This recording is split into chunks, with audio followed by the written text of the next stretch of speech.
বানিয়ে নেব মালপোয়া। বাটিতে নিয়েছি আমি ময়দা, তার সাথে অ্যাড করছি সুজি, অ্যাড করছি 1 মুঠো নারকেল। মিষ্টির জন্য ব্যবহার করছি চিনি, আপনারা চাইলে গুঁড়ো ব্যবহার করতে পারেন।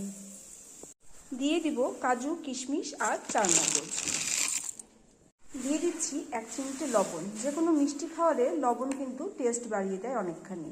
এবারে প্লেন জল দিয়ে একটা স্মুথ ব্যাটার তৈরি করে নেব। পিঠে ভাজার জন্য ব্যবহার করছি সানফ্লাওয়ার অয়েল।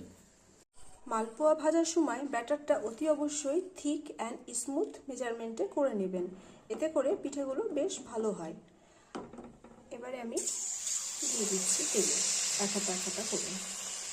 পোয়া ভাজার সময় অনবরত এভাবে নাড়বেন, তাতে করে পোয়াটা বেশ ফুলবে আর আটা ময়দাগুলো এক জায়গায় জড়িয়ে যাবে না।